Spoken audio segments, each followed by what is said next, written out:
Welcome back. Meet in the Middle. I'm Christine Brown. We're changing our topics, but still in the area of healing, I think. We're going to talk about pet therapy. My guest is Kirt Clem, and basically I found Kirt by calling the Humane Society, the Benton Franklin Humane Society, and they told me, Kirt, that you were a board member, or maybe you still are, and that you do pet therapy. That's correct. I was a board member for 6 years, but not any longer. Not any longer. And he brought along two of his pets, Ember and Bailey. So first I want you to describe, if you would, what do you think pet therapy is? I mean, it seems like there are lots of different kinds of pet therapy.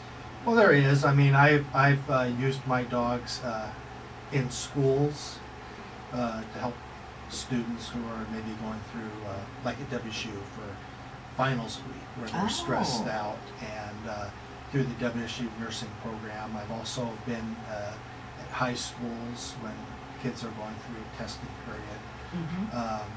But I've used them at two of the hospitals in the area, and also assisted living facilities. So there's and also the Richland Library. They have a program for, I forget what it's called, but where the children who are learning how to read will read to a dog, because they can be self-conscious sometimes about learning to read in front of an adult, so they just sit down and read to a dog. Oh, how interesting. So you mentioned the word stress several times. What is it about an animal that can lower our stress as humans? What's going on there? Well, it's something soft to pet. Number one, I think that helps. But I don't know. I think it's different for every person. I've had my dogs in the hospital where some people used to be dog trainers. Some of the people that were in the hospital used to train dogs, but now they've gotten sick. So it has special meaning to them to be able to see a dog that's well trained and to interact with that dog. Other people, it's just like one lady, I think she had just gotten some bad news. I don't know what it was, but when she started to pet my dog, she just broke down and started to cry. I think she had been holding in a lot of emotions, and it just allows somebody to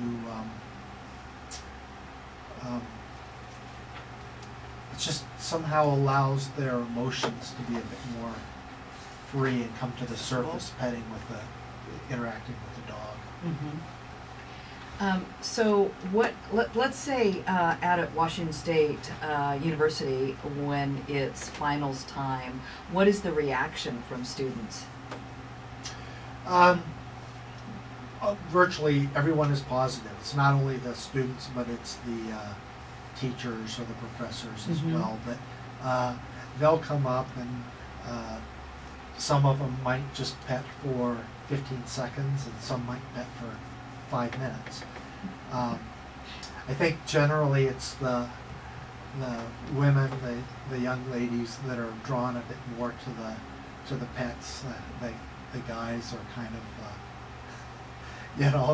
it's not macho to come and pet the dogs. So but women like that. So guys, I mean, come on, if you have any brains at all, you'd be going out and getting a pet, wouldn't you? And walking down the street with it. They joke about that, but look at, you're saying that is so. I believe it.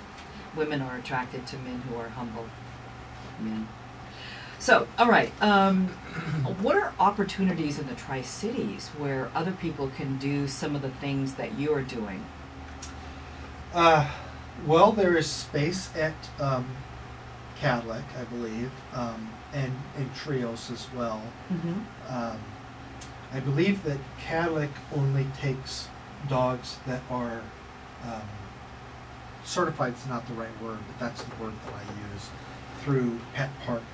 That's one of the therapy dog organizations. And I'm not sure about Trios. They may also take Love on a Leash dogs, but So there's that. There's also, like I said, Richland Library probably has some openings, and then of course lots of the assisted living facilities, the retirement places, the places that maybe have people who are suffering from Alzheimer's that need some interaction with people. I get calls from them from time to time. I've also taken my dogs to the hospice house, so there's pretty wide variety. So you mentioned a certification process. So let's start with, what characteristics does a dog need to have to be a good therapy dog? Needs to be fairly well, do a fairly well job of listening to the human. You know, so a The dog, patient, or you, the handler? me, the handler. Okay. A dog that is so high strung, or that is always after the ball, or that has bad reactions to strange noises, things, or strange objects, is probably not going to be well suited for a therapy dog. Many people probably heard of the Canine Good Citizenship. It's a test. You can go to a number of places in the Tri-Cities to get training to get your dog certified through the AKC as being a Canine Good Citizen. And if you do that, you have probably, I tell people, probably about 80% of what you need in order to be a therapy dog. Okay, that sounds good. Tell me more about when you take your animals into an assisted living facility, or even to areas that deal with folks that have dementia. Well, I've only done that a couple of times. Generally, those people are, they just interact with the dog. They'll be either on the couch or something of that nature. And my dog will get up on the couch next to them. Maybe sometimes even get on their lap. Now, I have small dogs, so a Great Dane or something would not be suited for that. But get up there, and the people just pet and interact with the dog. Sometimes they speak to the dog as though the dog were human. But I just look at it as anything that brings some joy to somebody's life, or helps them in some way if they're going through some stressful times. Yeah. We're going to take a break here, but we'll be back. I mean, this is like a hobby of yours, isn't it? Yeah, I mean, actually, I you do have this a real with- day job. Yes, I have a real day job, and my wife also does this. We have a third dog, so. Wow. All right, we'll be back to learn more about pet therapy in just a moment. Stay with us. Welcome back to Meet in the Middle, and my guest today is Kirt Clem. He likes to take his dogs out, and an opportunity to meet a variety of folks in hospitals, nursing homes, all kinds of, even schools. And he brought two of his dogs today. Their names are Ember and Bailey. They are, I would say, smaller to medium-sized dogs. So I know I've seen all kinds of pictures of all varieties of dogs that can basically be, you know, a pet therapist type dog. Tell me about some of the responsibilities that folks have to be able to comply with in order to take their animals in. You were mentioning before about cleanliness. What do you have to do? Well, when you go to a hospital, let's say, you need to have your dog bathed and groomed within 24 hours Wow. of the visit. I don't remember if that's true for like visiting the schools, but I I would think. yeah, I don't think so. But doesn't make much sense, but certainly in an environment where cleanliness matters, like Yeah. a hospital. Well, I think that would give a sense of comfort to those folks if you're walking into their room. Do you just walk into rooms, or are you requested? How does it work? We are requested sometimes. In fact, I've received phone calls, requests for a special visit sometime, Oh. like 7, 8 o'clock at night, and if I'm able, I will do that. But other than that, we just kind of go from room to room, and I'll peek in there and I'll explain what we're there for. And some people don't like pets, so they don't want to Yeah. visit, and Mhm. others do. I've met with children who were 3 or 4 years old, up to people who are approaching 100. So. Mhm. So you were saying that you and your wife do this, and you have a third dog, so you have 3 dogs. And why do you do it? I do it because it's a way that I can, I guess, make a difference in other people's lives in a way that I guess has meaning to me. I value my dogs and just dogs in general, and so being able to share that with other people who get value out of it is important. And I also do it because someday my dogs will be gone, and I have a good memory of my dogs have contributed to other people. Mm. So That's pretty nice. Those are good reasons. So you also were sharing with me that when a dog has to go through a process of certification, the handler has to also.